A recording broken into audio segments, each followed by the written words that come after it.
12 unpleasant things seniors do as they age that no one tells you. Aging is a journey filled with wisdom, memories, and growth, but along the way, certain habits can quietly creep in, habits that make life harder, not easier. Have you ever wondered why some seniors seem joyful and full of life, surrounded by love and laughter, while others become distant, frustrated, or even isolated? The truth is, small daily choices shape how we experience aging. What if no one has told you about the things that slowly push people away or make aging feel lonelier than it should be?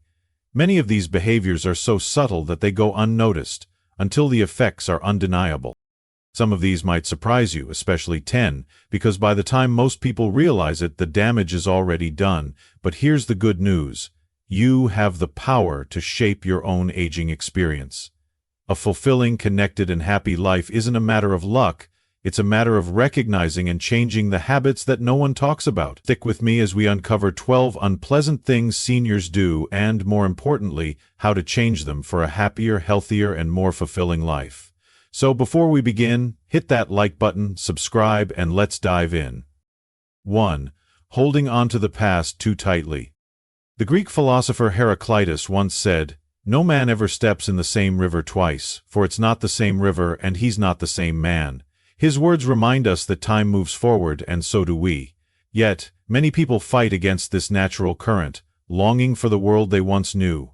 In American history, after the Great Depression, many seniors clung to the memory of a time when a dollar stretched further, when life seemed simpler, and when neighbors knew each other's names. But those who thrived were the ones who adapted, who embraced the changing times rather than resenting them. I remember a man named Walter, an old friend from my neighborhood. Walter was the kind of person who could tell you down to the minute how long it took to buy a loaf of bread in 1955, how much gas cost in 1968, and how people used to have respect. He held on to those memories like a lifeline, convinced that everything had been better back then. At first, his stories were charming. People would sit with him at the diner, listen to his tales, and nod along, but over time, something shifted. He stopped asking about other people's lives. Conversations turned into monologues about the past. If someone brought up a new trend or a modern invention, Walter would wave his hand dismissively. "Back in my day, we didn't need all this nonsense," he'd say. One by one, his friends stopped coming around as often. The world moved forward, but Walter refused to move with it. He blamed young people for being too soft. He blamed technology for making things too complicated. He blamed society for not being what it used to be. But the truth was, he was the one standing still. One evening, I saw him sitting alone at the park, staring at the empty bench where his old friends used to gather. He sighed and shook his head. "People don't visit anymore," he muttered.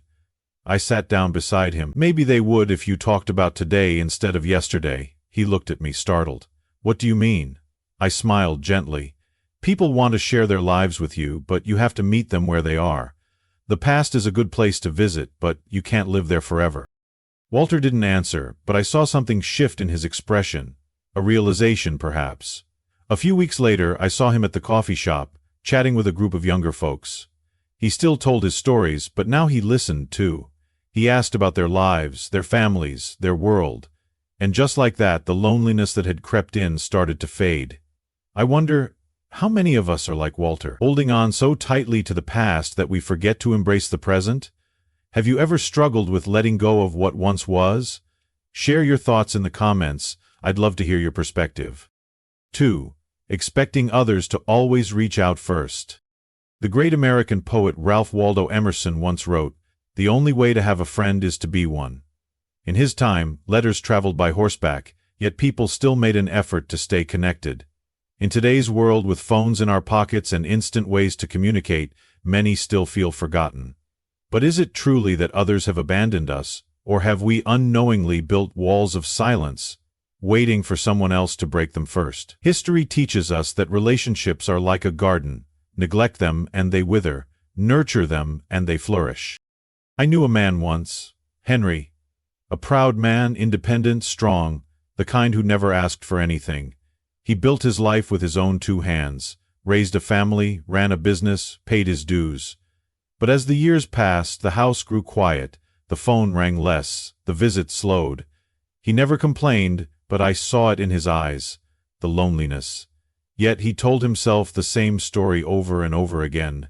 If they really cared, they'd call first. If they wanted to see me, they'd make the time. And so he waited. One Thanksgiving, he sat at his kitchen table, the same one that had once been filled with laughter, children's voices, and the smell of roasted turkey. But that year, the house was silent. His children had their own lives now, their own families, their own traditions. That night, he did something he hadn't done in years. He picked up the phone and dialed his daughter's number. "Hey, sweetheart."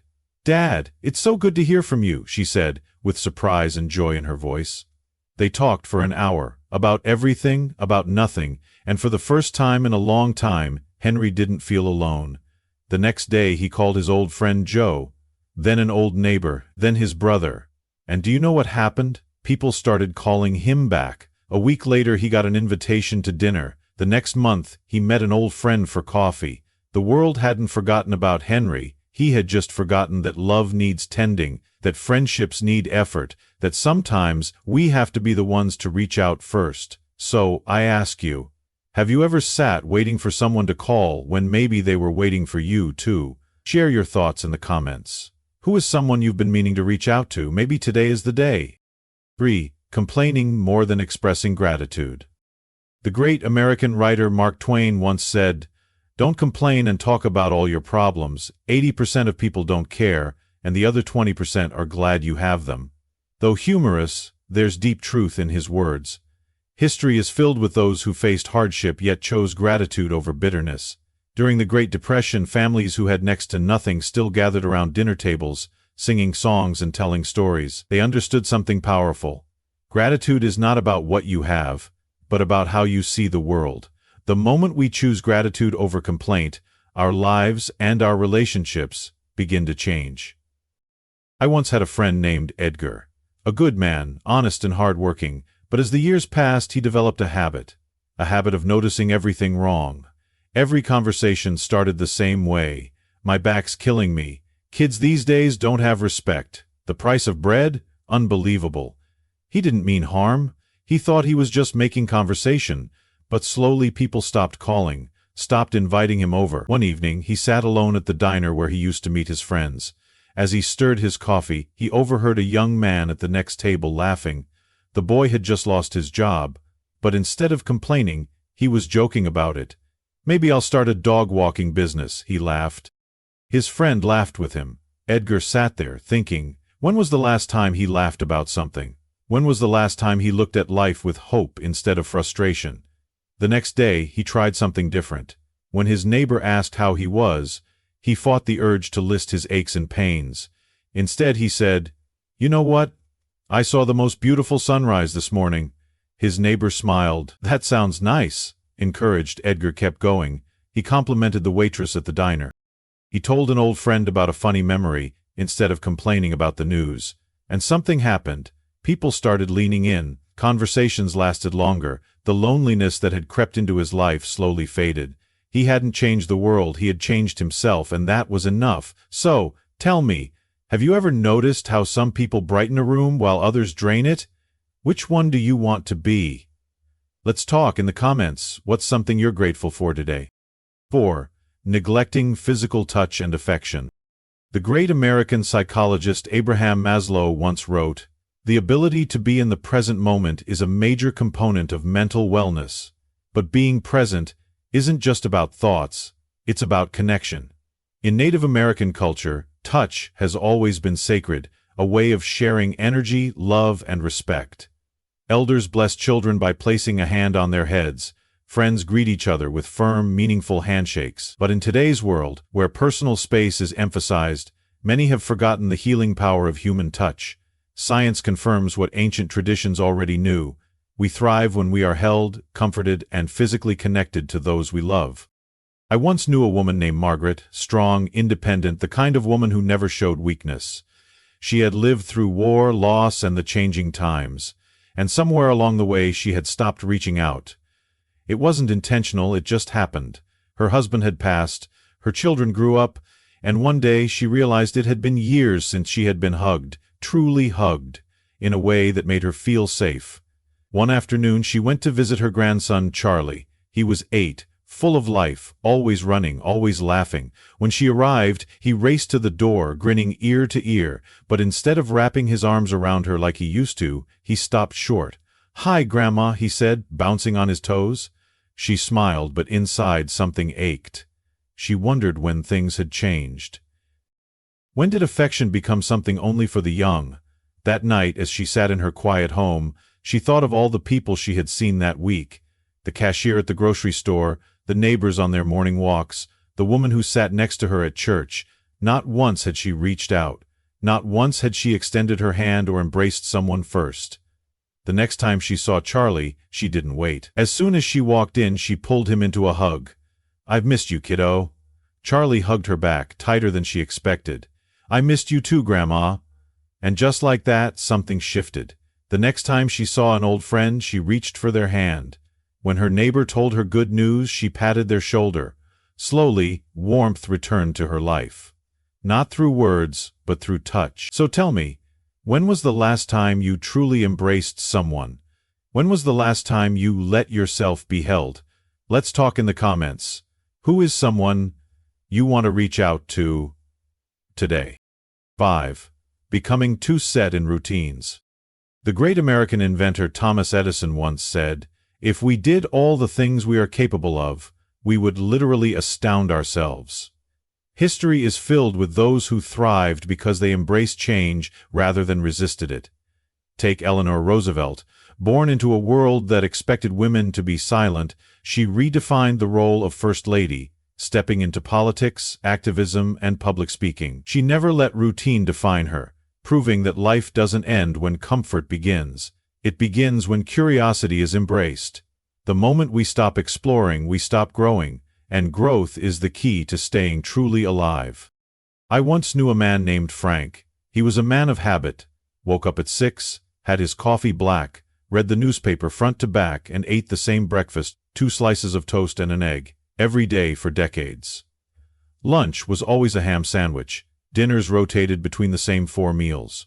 He walked the same route every afternoon, sat in the same chair in his living room, and watched the same news channel at night. Frank liked order. He liked knowing what to expect, but what he didn't realize was that his world was shrinking little by little. One day his granddaughter Emma visited. "Grandpa, let's go try that new diner in town," she said excitedly. He shook his head. "I eat at Joe's. Been going there for 30 years. Emma sighed. "But what if this place is even better?" He chuckled. "Why fix what isn't broken?" Emma looked at him with sad eyes. "Grandpa, don't you ever wonder what else is out there?" That question stuck with him. That night, as he sat in his usual chair, he thought about how long it had been since he had done something new, tried a new food, visited a new place, met a new person, and for the first time in years, he felt restless. The next morning, Frank did something different. He walked a new route. The trees looked different. He noticed a shop he had never seen before, even though it had been there for years. He stopped inside and struck up a conversation with the owner. That afternoon he called Emma. "All right, kid, let's try that new diner." The food was good, the experience even better, because for the first time in a long time Frank realized that life still had surprises waiting for him, if only he was willing to reach for them. So tell me, when was the last time you did something for the first time? Have you ever caught yourself sticking too closely to routine? Let's talk in the comments. What's one small change you could make this week? 6. Talking more than listening. The great American writer Ernest Hemingway once said, "When people talk, listen completely. Most people never listen." The ability to listen is one of the most overlooked skills in human connection. Indigenous cultures in North America place great importance on the talking circle, a practice where one person speaks while the others listen with full attention, without interrupting. They understood something simple yet profound. Listening is not waiting for your turn to speak. It is the act of making another person feel valued, heard, and understood. But, in today's world, with so much noise and so little patience, true listening has become a rare gift. I knew a man once, Charlie. He had lived a full life, seen the world change in ways he never expected, and he had a lot to say about it. Every time we sat down for coffee, he would talk, and talk, and talk. Stories of his youth, stories of his work, stories of politics, stories of what the world used to be like. They were good stories, but they never ended. I nodded, I smiled, I listened. But I wondered if he ever noticed that I barely spoke at all. One day his grandson Noah came to visit, a bright kid full of ideas and dreams. "Grandpa," he started, "I have something," but Charlie was already talking. About his first job, about how hard life used to be, about how kids today had it easy. I saw Noah's face change, his excitement faded, and his shoulders slumped. He stopped trying to speak. Later, when Noah left, I asked Charlie, "Did you hear what he wanted to tell you?" Charlie frowned. "What do you mean?" "He was excited about something, but you never let him say it." Charlie looked confused, then quiet. He stared at his coffee, deep in thought. The next week Noah came by again. This time, before Charlie could launch into a story, he did something different. He asked, "Noah, tell me about what's going on with you." Noah lit up. He talked about his new project at school, his dreams of becoming an engineer. Charlie listened, and as he listened, something happened. He saw his grandson in a way he never had before, not just as a kid but as a person, with thoughts and dreams of his own. From that day forward, Charlie still told his stories, but now, he also made space for others to tell theirs. And in doing so, he found something he hadn't expected. Deeper connections, richer conversations, and the joy of truly knowing the people he loved. So tell me, when was the last time you truly listened to someone? Not just heard their words, but really listened. Let's talk in the comments. Who in your life deserves to be heard today? 7. Isolating instead of engaging. The American philosopher Henry David Thoreau once wrote, "I had 3 chairs in my house, 1 for solitude, 2 for friendship, 3 for society." He understood that while solitude can be peaceful, humans are not meant to live in isolation. In the early days of American towns, neighbors looked out for one another, sharing meals, stories, and burdens. But today, too many seniors retreat into silence, convinced they are forgotten. Loneliness is not the absence of people. It is the absence of connection. And sometimes all it takes to change that is the courage to say, yes. I knew a woman once, Evelyn. She used to be the life of the party, the kind of person who lit up a room, who knew everyone's name, who made people feel welcome. But after her husband passed, things changed. At first, people called, sent invitations, and asked her to join them for dinner, for game nights, and for Sunday brunch. And every time she had an excuse. "I'm too tired, not today, maybe next time." Eventually, the invitations stopped. The calls grew less frequent, and one day she realized that the silence in her home wasn't temporary. It had settled in like dust on the furniture. She told herself that people had moved on, that they didn't need her anymore. But deep down she wondered, had I done this to myself? One afternoon she sat by the window, watching the world move without her. Down the street a group of neighbors was having a small gathering in the park. She saw familiar faces and heard laughter drifting through the air, and for the first time in a long time, she felt something stir inside her. A longing, a realization. She stood up, smoothed her sweater, and before she could talk herself out of it, she walked outside. As she approached, a woman she hadn't spoken to in years spotted her and smiled. "Evelyn, we were just talking about you. Come sit with us." The warmth in those words nearly brought tears to her eyes. They hadn't forgotten her. She had just forgotten how to show up. That night, as she walked home, something had shifted.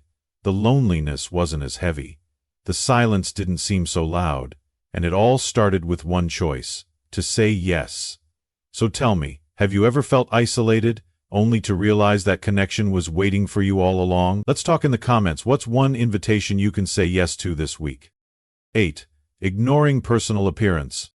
The great American poet Maya Angelou once said, "When you know you are of worth, not asking it but knowing it, you walk into a room with a particular power."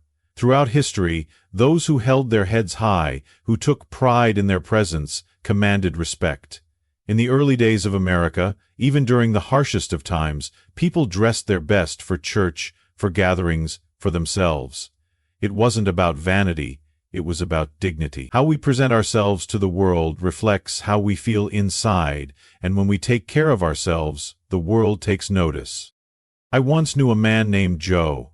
Joe was the kind of guy who used to shine his shoes every Sunday. who always kept a comb in his pocket, who believed that dressing well wasn't about impressing others, but about showing respect for himself and the life he lived. But time has a way of wearing people down. After his wife passed, Joe stopped caring. First, it was little things: skipping his morning shave, wearing the same shirt 2 days in a row. Then it got worse: hair unkempt, clothes wrinkled. When someone mentioned it, he just shrugged. "Who do I have to impress?" At first people overlooked it. They figured he was grieving. But weeks turned to months, and Joe faded into the background. People stopped making eye contact. Conversations grew shorter. He didn't understand why. Until one afternoon at the barber shop, Joe, his barber, an old friend, said as he trimmed his thinning hair, "You used to sit in this chair and talk about life. Now you barely say a word. What happened to you?" Joe sighed. "What's the point of all this? I'm an old man. Who's looking at me anyway?" The barber put down his scissors and met Joe's eyes in the mirror. "You're looking at you, and that should be enough." That night, Joe thought about it, about how he used to take pride in the way he walked out of the house, about how he used to feel good when he looked in the mirror. And the next morning, for the first time in a long time, Joe got up, shaved, put on a clean shirt, and even splashed on a little cologne. At the coffee shop, something happened. People noticed him again. The waitress smiled. A friend patted his back. And for the first time in a long time, Joe didn't feel invisible. So tell me, when was the last time you dressed up just for yourself? Let's talk in the comments. How does self-care change the way you feel about life? 9. Underestimating the power of laughter. The great American humorist Mark Twain once said, "The human race has only one really effective weapon, and that is laughter." He understood something profound. Laughter isn't just an escape from hardship, it's a survival tool. Even during the darkest times in American history, the Great Depression, World War II, moments of deep national sorrow, people still found ways to laugh. Soldiers told jokes in the trenches. Families gathered around the radio to hear comedians. Laughter didn't erase the struggle, but it softened the edges, making it easier to bear. Those who laugh don't avoid life's burdens, they simply refuse to let the burdens crush them. I knew a woman once, Helen. She used to be the kind of person who could find humor in anything. A wrong turn on the road, she'd joke, "Well, I always wanted to see where that road went anyway." A broken plate? Guess that's one less dish to wash. She laughed often, laughed fully, and made people feel lighter just by being near her. But life has a way of testing even the strongest spirits. Her husband passed. Her children moved away. She started seeing more doctors than friends, and little by little, the laughter faded. One day, she sat in her recliner, flipping through channels, nothing catching her interest. The world had started to feel dull, like all the color had been drained from it. Then, she stumbled upon an old sitcom, one she used to watch with her husband. Before she even realized it, she was laughing, really laughing, and something inside her woke up. The next time her neighbor stopped by, she told an old joke she hadn't thought of in years. The next time she went to lunch with her friends, instead of complaining about her knee pain, she told them a funny story about her first time riding a bicycle. And slowly, like the first green shoots of spring after a long winter, life began to feel lighter. One afternoon, her granddaughter, who had been worried about her, finally said, "Grandma, I love seeing you laugh again." Helen smiled. "Me too, sweetheart. I forgot how good it feels." So tell me, when was the last time you truly laughed? Not just a chuckle, but a laugh that made your sides ache and your heart feel lighter. Let's talk in the comments. What's the funniest memory you have? Let's share some joy today. 10. Rejecting help and support.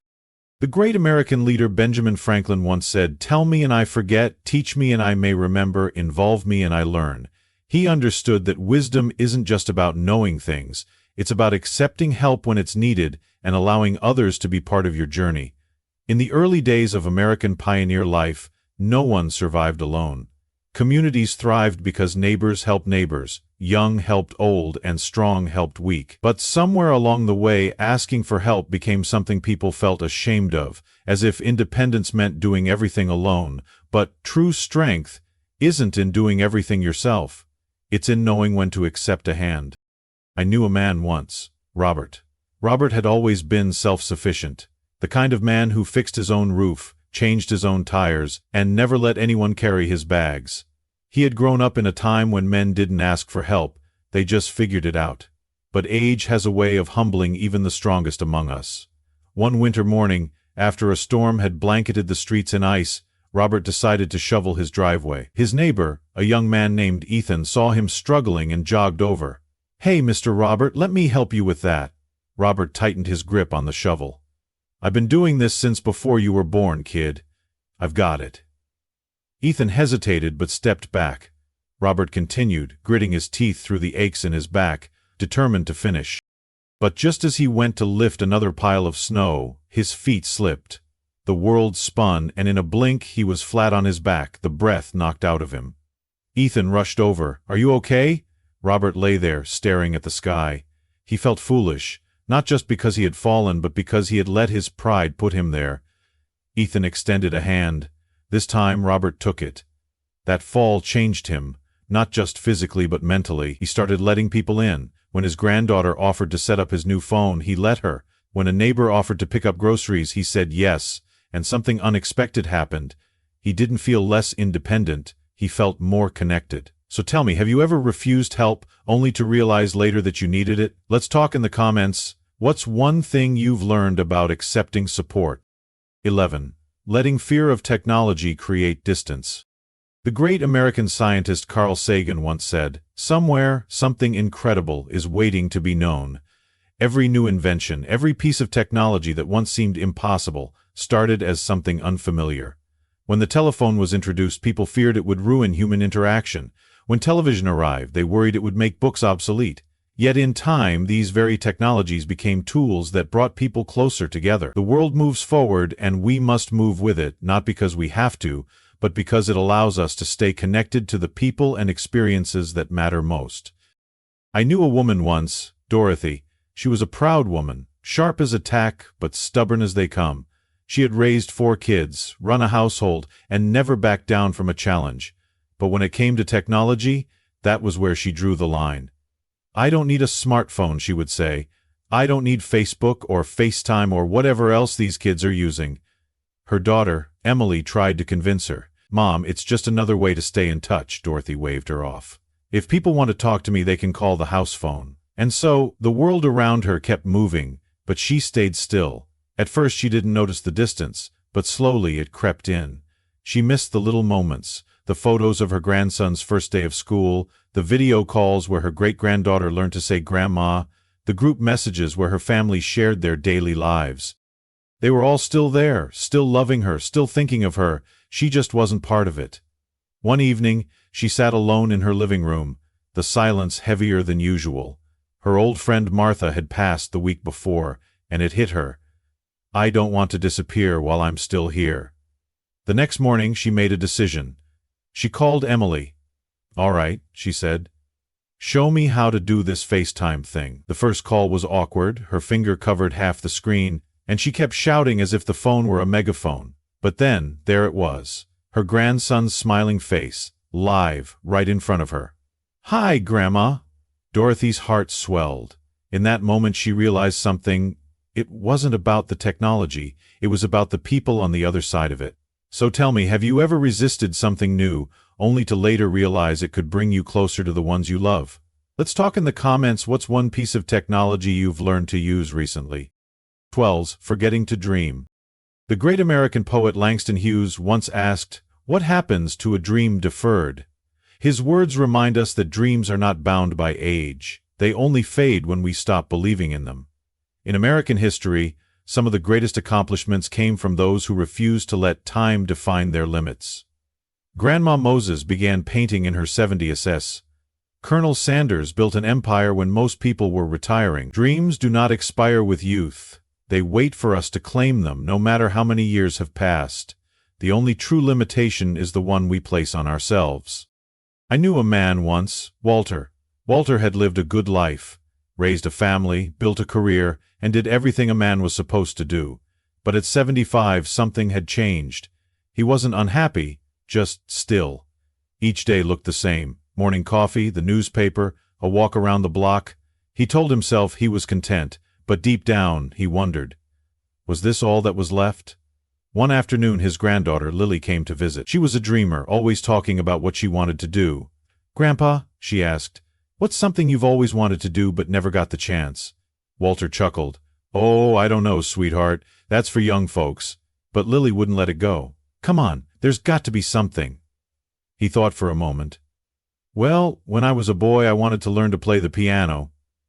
Lily's eyes lit up. "Then why don't you?" He waved her off. "I'm too old for that." That night he couldn't stop thinking about it. He pictured his younger self, fingers dancing over piano keys that had never been his. He had spent a lifetime telling himself, not now, maybe later, but later had come and gone, and the dream had been left behind. The next morning Walter did something unexpected. He went to a music store and asked about lessons. The young man behind the counter grinned. "It's never too late to start." At first it was awkward. His fingers were stiff, his mind slow to learn. But then, one note, then another, a melody took shape, and with it, something inside him woke up. Weeks turned into months, and one day at a family gathering, Walter sat at the piano and played. It wasn't perfect, but it was his. And for the first time in a long time he felt alive. So tell me, have you ever put a dream aside thinking it was too late? Let's talk in the comments. What's something you still want to do? Maybe today is the day you start. Aging isn't about slowing down, it's about evolving, about choosing to embrace life rather than letting it slip away. The truth is, the years will pass whether we engage with them or not. But the difference between simply growing older and truly living lies in the choices we make every day. So, ask yourself, what's one thing you can do today to reignite a spark in your life? A small step, a new experience, a dream dusted off and given another chance? If this message resonated with you, hit that like button, share your thoughts in the comments, and let's keep this conversation going, because no matter your age, there's always more life to live.